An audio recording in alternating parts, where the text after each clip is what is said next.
bom com vocês? Aqui tá falando o professor Lucas Brendo. Bora começar mais uma aula de Sociologia, tá bom? Hoje a gente vai falar um pouquinho ainda, continuando o nosso assunto sobre relações de trabalho. A gente vai falar hoje mais especificamente de um cara chamado Max Weber, né? Em seu livro chamado A Ética Protestante e o Espírito Capitalista, ok? Sendo que o Max Weber, como a gente estava falando dele, ele vai ser um cara que ele vai escrever um livro muito importante, que é o livro que a gente vai situar nessa aula, ok?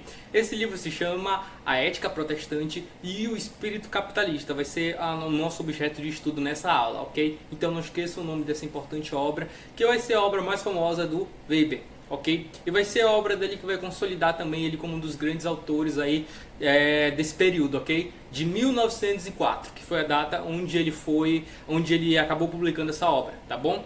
Então o que é que vai acontecer? Em 1904 ele publica essa obra, em 1907 ele publica outra versão da obra mais completa, tá bom? Mas a gente vai falar aqui, assim, eu não vou trabalhar toda a obra dele, é claro, é uma obra um pouco extensa, mas a gente vai ver basicamente como é que ele vai trabalhar, né? O que é que ele quer dizer, como ele vai analisar as relações de trabalho nesse período, ok? O Weber, nesse primeiro momento, ele não trouxe pra gente assim, uma ideia consolidada como os outros autores da sociologia vão trazer. Ele vai trazer aí, né, ele vai criar a sua própria linha de pesquisa, né? Alguns trazem, né, a ideia de que ele trabalhou com a sociologia, uma linha de pesquisa compreensivista. O que é isso, né? Eu vou ir para cá pro lado para dar um espaço. A linha de pensamento compreensivista, ela está mais engajada no sentido de trabalhar relações não factuais. Ou seja, o que é uma relação não factual? Uma relação não factual é algo que não está tão relacionada com aspectos históricos, com pontos inertes, né? Como Marx trabalhou, como Karl Marx trabalhou, né? Não vai trabalhar diretamente com questões que envolvem conceitos externos ao homem, né? Ele trabalhou com uma sociologia mais subjetiva, coisas mais internas, algo mais reflexivo, ok?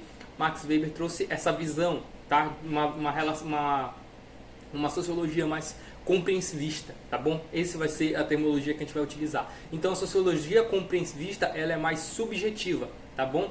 Ou seja, ele trabalhou com o interno do homem, com a forma de pensar do homem, como a sociedade transforma esse homem, né? E não como esse homem na verdade foi transformado pela sociedade, tá bom? Como esse homem foi transformado, o que aconteceu? Qual foi a mudança que aconteceu nesse homem, né?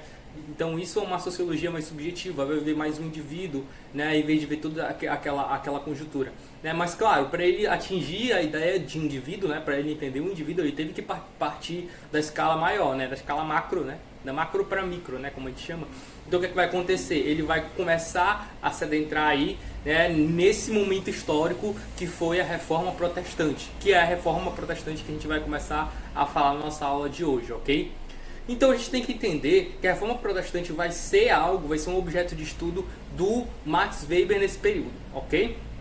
Aí a gente também tem que entender, tá bom, que a Reforma Protestante ela vai se situar principalmente, tá, como um novo alicerce aí, porque a gente vai ter a desvinculação desse momento aí da religião com a Igreja Católica, tá bom? Então a gente vai ter uma nova forma de pensar aí do que é religião, tá bom?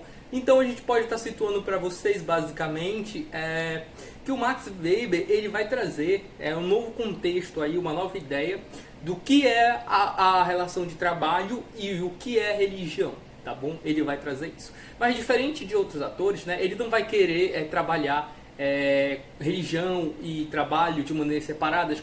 Ele não vai querer explicar isso, né, de maneiras diferenciadas, de maneiras heterogêneas, não, ele vai querer amarrar tudo isso, tá entendendo? Ele vai ver que a religião e o capitalismo, né? Na verdade, não que o capitalismo está acima da religião, ou não que a religião está acima do capitalismo, não.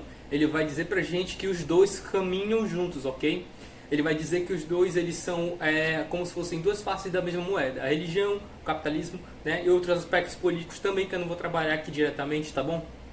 Mas a gente vai perceber que esses dois aí estão bem relacionados, tá? Porque eles acabaram construindo a mentalidade capitalista do período, que também a gente ainda vai ter, como a gente vai ver na aula, até a modernidade e o resquício dela, ok? Então fiquem muito ligados nisso, tá bom?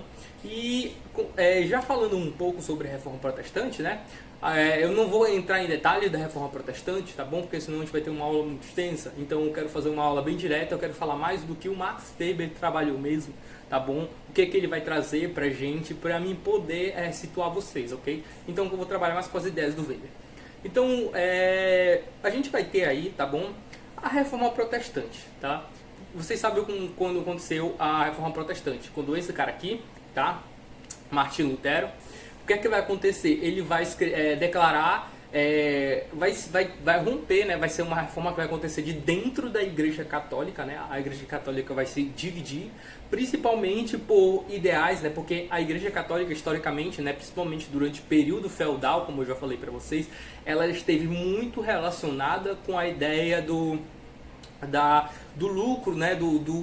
Principalmente das questões das relíquias sagradas, dos objetos. E aí o Lutero, ele viu que a Igreja Católica estava muito centrada nessa ideia de lucro, de dinheiro, de riquezas, né? Vou contar para vocês agora um pouco da história de Martinho Lutero, ok? Ele nasceu em 1483. Ele viveu bastante coisa, né? Foi sequestrado e começou a viver num castelo disfarçado, né? E até ajudou algumas freiras, algumas vezes, a fugir do convento, né? Só que quando ele era muito jovem, ele achava que não estava próximo de Deus, né? Ele tinha esse sentimento. Quase foi morto por uma tempestade, né? Então ele gritou pedindo ajuda, né? Implorando para que Deus Obrigado, salve meu ele. Deus, obrigado. Só que ele acabou sobrevivendo. E assim que ele sobreviveu, ele começou a virar monge, né? Estudar pra não vender arte na praia. E a partir disso, ele dedicou sua vida a Deus, né? Então ele leu a Bíblia, estudou, né? E ele quer que todo ser humano, toda entidade receba o amor de Deus de forma igual. Então esse foi o objetivo dele, tá bom? Então, o Lutero, ele foi convidado depois de um tempo a fazer parte da Universidade de Wittenberg. Então ele passou a dar aulas sobre a Bíblia, ok? E as aulas dele eram muito populares. E também eles falavam que a Igreja Católica, ela tinha essa ideia de que os cristãos, eles poderiam, com bom comportamento e boas ações, você poderia herdar o reino dos céus. Só que você o cara acreditava que nem o Papa poderia você não vai pro céu. Só Deus poderia R$10 a entrada pro céu, R$10 Foi a então entrada que pro o céu. Lutero percebeu que a igreja estava se utilizando das doutrinas de Jesus para ter lucro e seu próprio benefício. Então, a partir disso, Lutero, decidindo lutar contra essas falsas doutrinas, ele tornou públicas suas ações, pegando no mural onde todos tinham acesso. Entre essas 95 teses estava que o reino dos céus não poderia, por hipótese alguma, ser comprado, e que o perdão de Deus também, que só poderiam ser perdoados porque Jesus veio em forma de homem para cá, para a terra, para entregar seu sangue e sua carne para que nós possamos ser perdoados. Então Lutero acreditava nisso. As ideias de Lutero se espalharam bem rápido pela Europa graças a uma nova invenção, a imprensa tipográfica. Devido a isso, o Papa escreveu ele mesmo uma carta pedindo para que o Lutero retirasse tudo o que foi escrito. Só que ele foi considerado um herege pela Igreja Católica, mas ele pegou e queimou publicamente a carta que o Papa tinha mandado para ele. Só que mesmo assim, as ideias de Lutero ficaram cada vez mais famosas. E o que acabou acontecendo? Ele teve que se pronunciar frente ao imperador e se defender. Mas só que mesmo assim ele foi considerado culpado e foi sentenciado a cumprir uma pena por heresia. Devido a isso, Lutero teve que começar a ser protegido. Então ele mudou para um castelo e começou a se vestir de cavaleiro. Mudou seu nome para Dom Jorge e deixou a barba e o cabelo crescerem. Só que como a Bíblia nesse período ainda não era traduzida, então ele se dedicou a traduzir a Bíblia para que as pessoas tivessem acesso e conhecimento à Bíblia. Neste momento a Bíblia se tornou acessível para todos e escondido ele voltou à sua cidade e continuou traduzindo a Bíblia para que mais pessoas tivessem acesso à mesma. Ele se casou, encontrou seu par perfeito. Nesse mesmo momento a Europa ainda estava ficando impactada com o que o Lutero tinha feito ao traduzir a Bíblia. Até hoje, os ensinamentos de Lutero e suas traduções da Bíblia tornaram acessíveis E graças à intenção de Lutero de trazer a Bíblia para todos, a gente teve a mudança. E hoje muitos jovens têm acesso à Bíblia, né? Evidentemente, Lutero deu um grande passo e agiu muito à frente do seu tempo. Todos agora têm conhecimento sobre a Bíblia e sobre as ideias que Lutero quis passar. Ele também viu que a ideia que estava sendo propagada era uma ideia diferenciada, tá bom?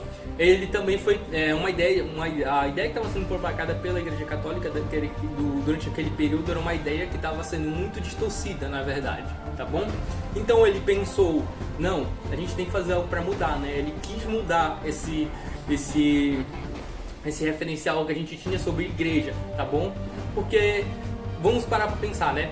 Naquele período ainda se tinha como centro a Igreja Católica. Então a gente não tinha um outro que tivesse coragem de enfrentar. Então o Martinho Lutero conseguiu dar essa volta por cima. Quando ele vai lá em 1517, tá bom? Ele vai pegar e vai declarar as suas 97 teses na igreja de Winchester, tá bom? E o que é que vai acontecer? Dentro dessa igreja, vamos ter ele e seus seguidores declarando essa desvinculação, né? A gente vai ter aí, nesse momento, a criação de quê? Do protestantismo, ok? Só que o Weber ele não vai se situar tanto, ele vai falar do Lutero vai, né? É muito importante, ele vai trabalhar bastante na sua obra. Só que ele vai falar pra gente bastante de um cara, né? Vai falar bastante mesmo de um cara chamado João Calvino, tá bom? Ele vai ser um dos fundadores da doutrina calvinista, tá bom? O calvinismo, ok? O calvinismo é um pouco mais radical, né? Ele vai ter essas suas próprias leis, né? Assim como o Lutero declarou também, né? As suas 97 teses, o calvinismo ele vai ser um pouco mais radical, tá bom? Vai ser um protestantismo mais radical, ok? Então preste bem atenção. O que é que vai acontecer? A gente vai ter aí a declaração também, quando o nosso querido João Calvino ele vai no Sínodo de Dort, né, em 1618, e nesse momento ele vai aí escrever uma coisa chamada Tulip, né? Ele vai escrever uma obra chamada Tulip. O que é a Tulip? A Tulip vai ser basicamente como a gente leva em consideração, que eu já falei para vocês, que o calvinismo vai ser uma vertente protestante mais radical.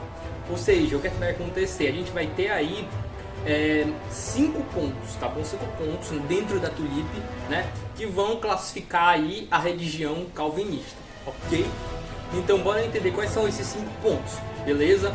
O primeiro ponto, tá? Ele é a depravação total, ou seja, ele vai acusar a gente da existência do pecado, ok? Nós vamos, né, vai existir pecado, vai existir coisas que vão nos levar à condenação.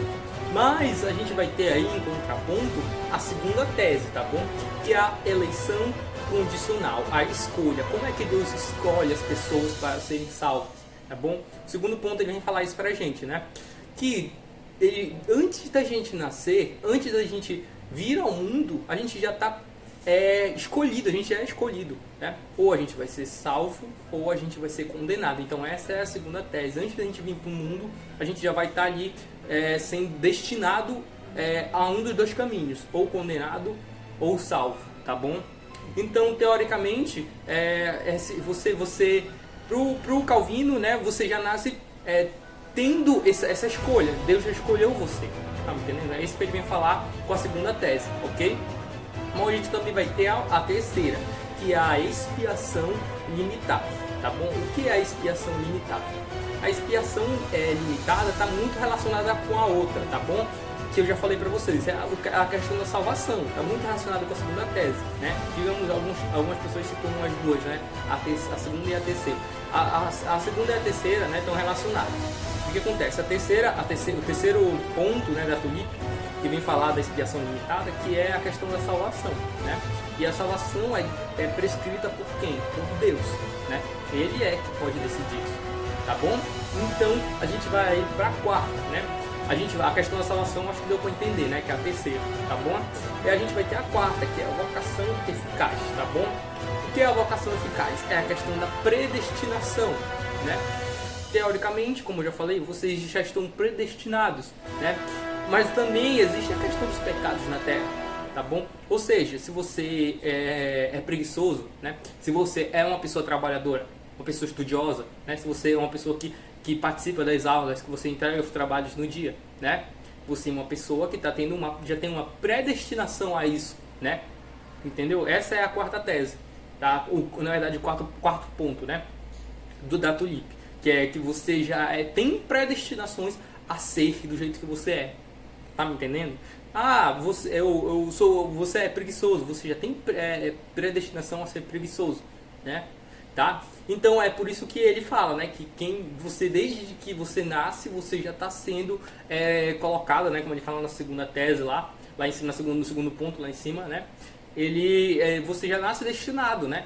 Então você já nasce com os pecados. E essa questão aí do quarto ponto é essa questão, ou seja, você já nasce com os pecados, entendeu? Você já está predestinado a certas situações, ok? E a quinta, né? O quinto ponto é a questão da perseverança de Deus, tá bom? Perseverança dos santos, tá bom? O que é que vai acontecer? A gente vai ter aí basicamente, né, nesse quinto ponto, a questão de Deus ser único e o ser supremo acima de todos, né? Não existe mais nenhum outro ser, né? Não existe outra entidade religiosa, tá bom? Deus é único e é todo poderoso. E o que é que vai acontecer? Ele que pode te dizer se você é ou não capaz de ser salvo, né? Ele que vai te escolher e é apenas ele que tem o poder para fazer isso, tá bom? Então isso é o quinto ponto, né? A questão exaltando a questão de ser um Deus único e onipotente, tá bom? Então é isso que são essas cinco ideias da Tulip, ok? Então fiquem ligados aí, porque a gente também vai falar de outra coisa agora. Bom, já falando um pouquinho do capitalismo para vocês, a gente tem que entender, tá? Que o Max Weber vai pegar essas teorias aí que eu falei para vocês da Tulip, né? E vai aí correlacionar com os ideais capitalistas que estavam ali em alta no momento, ok? Como é que ele vai fazer isso, tá? Como eu falei para vocês, a Tulip ela já vai ser um pouco mais vai ser um pouco mais exagerada, né? Vai ser um pouco mais radical, essa palavra que eu estou tentando lembrar, vai ser um pouco mais radical em termos aí religiosos do que as 97 teses do Lutero, ok? Então fiquem ligados nisso. Por quê? Porque na Inglaterra e nos Estados Unidos a gente vai estar vivendo aí o período, né, quando o capitalismo começa a ascender lá no século XVI, né? A gente já vai estar indo para o século XVII aí, com a Tulip, né, século XVII. E o que é que vai acontecer? A Tulip ela já vai entrar aí para trazer uma modernização dos ideais religiosos. Por quê? Porque a gente precisa de ideais religiosos dentro do sistema capitalista. Então, estão me entendendo? Então, Weber vai ver como a reforma calvinista, né, como a ideia calvinista vai trazer a movimentação do ideal burguês do período. Como a burguesia vai se apropriar do calvinismo como uma fonte para manter o controle ideológico da população. Estão me entendendo? Então fiquem ligados, tá? Porque dentro aí da sua obra, agora para falar um pouco mais sobre o espírito capitalista, né? A gente já falou aí da reforma, tá? Agora falar agora do espírito capitalista, que é o que o Weber quer trazer pra gente, a principal reflexão dele também. O que é que ele vai falar? Ele vai pegar essas 5 ideias aí, né? E vai criar contrapontos, né? Vai criar pares aí. E o que é que vai acontecer? Ele também vai criar as 5 ideias dele, tá bom? Baseados na análise que ele vai ter aí dessas 5 ideias, tá bom? O primeiro deles é o ascetismo, ok? O que é o ascetismo, tá bom? Ascetismo, ele está relacionado com a questão da disciplina, tá bom? O que é que vai acontecer? Para você viver em sociedade, na sociedade capitalista, tá bom? O que é que vai acontecer? Você vai ter que viver com disciplina, né? O que é que você tem que trabalhar, você tem que alimentar a sua família, você tem que seguir um certo padrão, né? A preguiça, na verdade, nesse momento, a preguiça vai ser discriminada, né? Vai ser reprovada, tá bom? Então, basicamente, é isso que é a questão aí do ascetismo, tá bom? Ascetismo, tá bom? Então, o que é que vai acontecer? Tendo essa ideia do ascetismo aí mais voltada agora, né? A preguiça vai ser reprovada. O que é que vai acontecer? Agora os trabalhadores eles vão evitar esse momento de ócio. vai ter-se uma mudança sobre a ideia, uma coisa bem mais contrária ao que a gente viu nas relações de trabalho anteriores. Lembra que eu falei para vocês que na Grécia Antiga o trabalho na verdade, ficar parado, né? A preguiça era necessária, era um tempo que se precisava para pensar, né? Esse tempo sem fazer nada durante a Grécia Antiga era um tempo que era valorizado, né? Então vai ter-se a mudança desses ideais aí, né? Agora o trabalho não vai ser mais visto como algo punitivo, ele vai ser visto como algo necessário, como algo que vai te manter disciplinado. O trabalho também vai ser disciplina, tá bom? Então esse é o primeiro ponto, tá? Que o Weber vai trazer sobre a questão do trabalho, o ascetismo, tá bom? A outra é a parcimônia. O que é a parcimônia, tá bom? A parcimônia, a gente pode dizer para vocês que a parcimônia é basicamente um ideal mais voltado para a ideia de precaução, tá bom? Precaução no sentido de que você pode acabar aí durante um tempo, né? Você pode guardar o seu dinheiro, tá bom? Por exemplo, a Igreja Católica durante muito tempo, ela sempre criticou a ideia como eu já falei para vocês na aula anterior, ela criticou a ideia de que um cidadão de bem pode guardar dinheiro, o trabalhador pode guardar dinheiro, né? Isso aí constituía na lei da usura, lembra que eu falei para vocês? Tá? E aí o Lutero ele vai criticar isso, né? Lá nas suas 97 teses ele vai criticar a usura e vai falar que o trabalhador ele também pode guardar dinheiro, ele também pode ser um cara de bem guardando o seu dinheiro, né? Então ele vai criticar essa lei da usura, né? Então isso aí está muito relacionado com a ideia do Lutero que ele trabalhou lá, tá bom? E o que é que vai acontecer? Ele vai romper com essa ideia de que apenas a igreja pode ser uma instituição acumuladora de dinheiro, tá bom? Então aí a gente vai ter agora esse levante aí, que isso também vai ser um dos pontos que vai motivar bastante a burguesia a implantar e fortalecer o ideal calvinista, né, e o ideal protestante, ok? Outro ponto também é a ideia da descrição, né? O que seria essa descrição, tá bom? Essa descrição seria basicamente uma ideia de discernimento, né? Você tem que saber, você tem que ter um bom julgamento, né? Por exemplo, eu tenho que saber julgar o que é certo, o que é errado, o que é bom e o que é ruim, tá bom? Então isso é o terceiro ponto e importante também, tá bom? É a ideia do discernimento, né? O Weber ele fala pra gente, né, que agora na sociedade, né, tendo em mente essa evolução que vai acontecer aí dos ideais religiosos, a gente vai ter a ideia do discernimento ainda muito mais intensificada nesse período, tá bom? Porque como vocês viram nas cinco ideias da Tulip, né, você já está predestinado a algo, né? E você tem que ter discernimento, você tem que ter noção de que aquilo ali, né? Que esse teu discernimento, essa tua ideia de algo ser bom e ruim é que vai te manter no caminho que você já foi predestinado, tá me entendendo? Né? Ou seja, todas as escolhas que eu vou tomar, né? Lembra de Dark, né? É parecido com a ideia de Dark. Todos os caminhos que eu vou tomar sempre vão me levar para um final, mas eu tenho que tomar esses caminhos, né? Então eu tenho que seguir o meu discernimento, eu tenho que seguir o meu caminho para mim poder ser salvo, tá me entendendo? Porque a Tulip, ela não ia colocar de cara pra gente, né? Quando o Calvino colocou ali lá no sínodo, né? A Tulip, o que é que vai acontecer? Ele não vai dizer de cara, você vai ser destinado a ser salvo e você vai pro inferno, né? Não, a Tulip não vai falar isso, porque obviamente ela precisa das pessoas, que as pessoas não saibam, né? Porque a pessoa, se uma religião cria uma vertente dessa que fala, você vai ser salvo, você não, eu vou pro céu e você vai pro inferno, né? Aí o que é que acontecer? As pessoas já iam logo fazer um inferno aqui na Terra mesmo, né?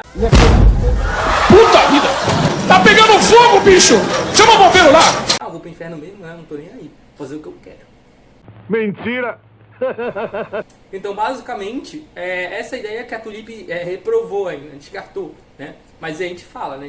Só Deus pode saber, por isso que a gente tem a quinta, né? A quinta, só Deus pode saber que a gente vai ser salvo ou não, tá bom? Então, a questão do discernimento é um caminho que você tem que seguir, né? É uma precaução, é uma forma de julgamento, ok? E a gente também vai ter aí, tá? Na quarta ideia, a gente vai ter a questão da poupança. Tá bom? A poupança. E o que é a poupança, tá? Agora a gente vai poder acumular dinheiro, né? A gente vai poder guardar, e a gente já vem aí com a ideia da acumulação, tá bom? Que eu já falei para vocês. A usura vai ser condenada, tá bom? A gente vai ter a condenação na questão da usura, tá bom? A gente vem com a ideia que eu falei anteriormente para vocês. Agora o ser humano é livre para acumular, né? Na verdade, a segunda lei, só para não ficar confundindo, né? A segunda lei, ela é mais voltada para a ideia do trabalho. Eu posso trabalhar e guardar dinheiro, né? É a parcimônia, tá bom? Trabalhar para guardar dinheiro. Já na quarta, eu posso ter a poupança, né? Já é a ideia de eu poder poupar, tá bom? Já na quinta, que é a vocação, tá bom? A vocação, ela tá muito relacionada com a ideia de que você, por exemplo, é uma espécie de... Eu posso dizer que é uma espécie de chamado divino, tá bom? O que é um chamado divino, né? Por exemplo, você naturalmente, né, você vai ser guiado por Deus a exercer certas atividades. Por exemplo, né, você vai ter o trabalho é um chamado divino, tá bom? O trabalho, porque o que é que vai acontecer, tá? A gente vai ter aí centrado agora a ideia de que trabalhar é uma salvação, como eu falei para vocês. Trabalhar significa que você vai ser salvo, né? E se você vai trabalhar, você está participando do chamado divino, né? E aquelas pessoas que não trabalham, né? Aquelas pessoas que não estão trabalhando, que estão participando ativamente dessa relação de trabalho, elas vão ser... Aí surge aquela palavra, né? Vagabundo, né? Vagar, a ideia de vagar, tá bom? Então a gente vai ter aí, nesse último momento, nessa quinta teoria do Max Weber, né? A questão de que você tem que trabalhar obrigatoriamente, ok? Isso tudo se centra aí com os princípios do capitalismo, né? Por quê? Porque o capitalismo, acima de tudo, ele busca o lucro, né? Ele busca o desenvolvimento, ele busca a liberdade, né? O neoliberalismo, ele busca a liberdade, tá bom? Ele busca o desenvolvimento. Então o que é que vai acontecer? Quanto mais aparecer uma religião que se adeque a esse sistema capitalista, mais bem aceita ela vai ser, obviamente. Então, é por isso que a gente vai ter o ideal, esses ideais calvinistas muito fortes na Inglaterra, né? Principalmente também aí nos Estados Unidos, sim, né? E a gente ainda tem aqui no Brasil alguns resquícios, né? Quem é evangélico sabe que na igreja eles colocam muito isso, né? Essa ideia de que você tem que trabalhar, trabalhar faz parte do desenvolvimento pessoal para Deus, né? Aquele que trabalha, Deus vai ajudar, entendeu? Aquele que trabalha está destinado ao reino dos céus. Então é isso que foi construído para ajudar o capitalismo, né? Bora emendar agora, bora finalizar essa aula, né? Tudo o que eu falei para vocês, toda essa ideia aí foi para dizer, uma aula inteira para dizer que o capitalismo, né, e que a religião, principalmente depois da Reforma Protestante, elas vão caminhar juntas, né? E o que é que vai acontecer? O protestantismo vai ser aceito porque ele vai permitir com que o ser humano se desenvolva e fique rico. Que o ser humano, não que o cristianismo não permitisse, né? Mas ele tinha suas restrições, estão entendendo? E aí vem o Lutero, vem o Calvino e fala, vocês podem lucrar, vocês podem se desenvolver, todo ser humano, o homem tem que trabalhar. Era só o que os patrões queriam ouvir, né? Você tem que trabalhar, né?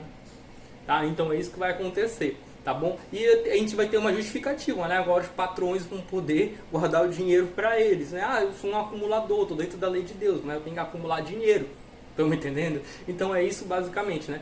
Tem alguns caras que seguem isso à risca, né? São muito calvinistas, né? A gente pode ver alguns caras aí.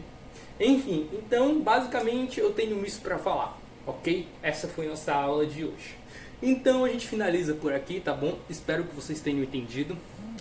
Essa nossa aula aí foi uma aula bem mais direta, bem mais sintética, tá? Pra gente poder aprender um pouco dessa mudança das relações de trabalho que vão acontecer aí, ok? Então eu te vejo na próxima e dúvidas, fala comigo.